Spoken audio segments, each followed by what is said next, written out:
তারা একটা বিসিএস বা কেউ তৈরি করছে, তাদের স্যালারি কয়জনের সিক্স ডিজিট হয়েছে আমার কোশ্চেন। আমি তাদেরকে ছোট করে দেখছি না, বাট আমি বলছি যে আমাদের ক্যারিয়ারে যে একটা সম্ভাবনা সেটা আমরা কেন ইউজ করছি না।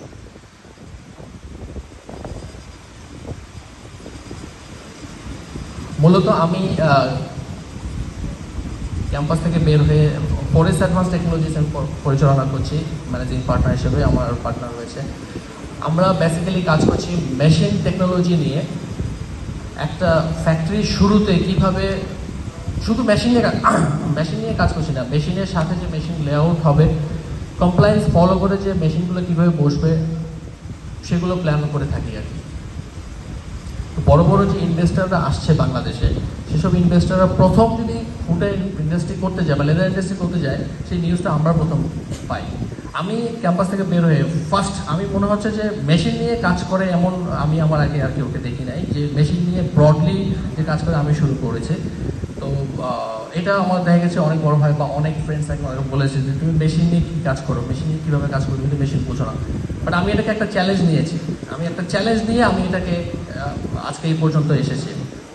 তো বড় বড় যে ইনভেস্টর যারা নাকি অলরেডি এই সেক্টরে আসতে চায়, তারা আসলে ইনভেস্টর যারা থাকে তাদের প্রত্যেকের একটা ল্যান্ড থাকে, ল্যান্ড অবশ্যই থাকবে, তাছাড়া তো কেউ ইনভেস্ট করতে চায় না। তো ল্যান্ডের পরে কী দরকার হয়, ল্যান্ডের পরে দরকার হয় মেশিন, ল্যান্ডের পরে দরকার হয় মেশিন কস্ট বা একটা বাজেট বা একটা লেআউট, কীভাবে মেশিনগুলো বসবে, কীভাবে আমি যখন আলটিমেটলি সবগুলো প্রজেক্ট মিলে সাবমিট করি, তখন জিনিসটা তাদের কাছে যখন যায়, তখন তারা যখন দেখে যে এটা একটা ফুটওয়্যার ইঞ্জিনিয়ারের কাছ থেকে আসছে, তখন সেই আস্থাটা তারা বেশি পায় যে আমি এটা একটা যে জুতাটা প্রোডাক্টটা বানাবো সেটা একটা ফুটওয়্যার ইঞ্জিনিয়ার থেকে পাচ্ছি, যার কারণে আমার রাস্তাটা বেশি হচ্ছে, সে বেশি পাচ্ছে।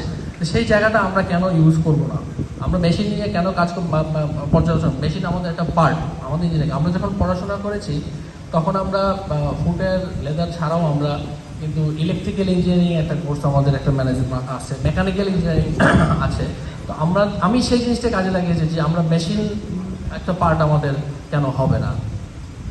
এনিওয়ে, তো এখন যে ইনভেস্টররা আমার কাছে আসতেছে তারা আমাকে আমি অলরেডি এখনও 5 থেকে 6টা বড় বড় গ্রুপ অফ কোম্পানি নিয়ে কাজ করতেছি, যারা নাকি এই সেক্টরে আসতে আগ্রহী, ফুডের ফ্যাক্টরি করতে আগ্রহী, আমি তাদের নিয়ে কাজ করছি। তো তারা যখন আমার কাছে ফাইনালি একটা ম্যান পাওয়ার লিস্ট চায় যে how man power I need, হ্যাঁ, তখন দেখা গেছে যে আমি মার্চেন্ডাইজিংয়ে যখন যেখানে 5 জন লাগে, আমি যখন আমাদের লেদারের ছেলেবেলে ঢুকবে তখন 2 জন বা 3 জন লাগবে, বাট আমাকে এখন 5 জন দিতে হচ্ছে, বিকজ অফ আমি জানি না যে এই সেক্টর থেকে যারা ফ্রেশার তারা কি আসবে কিনা, কারণ এই ফ্যাক্টরিগুলো এখনো হয়নি, মেবি সামনের বছর হবে, 2 বছর পরে হবে। তাহলে আমি এই জায়গাটা একটু হতাশা ফিল করি যে কেন আসতেছে না আমাদের যে সেক্টরের জন্য এত সুন্দর ক্যারিয়ার, এত বড় ক্যারিয়ার, তাহলেও কেন আসতেছে না। সেই ম্যান পাওয়ারটা আমাকে 2 জনের জায়গায় 5 জন হিসাব করতে হচ্ছে, 6 জন হিসাব করতে হচ্ছে, কারণ আমাদের ইঞ্জিনিয়াররা যে জিনিসটা পারবে, নন টেক ইঞ্জিনিয়ার কিন্তু সেই জিনিসটা পারবে না। তারা একটা জায়গায় গিয়ে স্টাক হয়ে যাবে, একটা জায়গায় গিয়ে ফিনিশ হয়ে যাবে, তখনই ইন্ডাস্ট্রিগুলো প্রবলেম ফিল করে, যার কারণে কস্ট বেড়ে যাচ্ছে।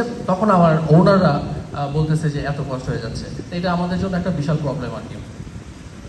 আমি অলরেডি ফরেস্ট অ্যাডভান্স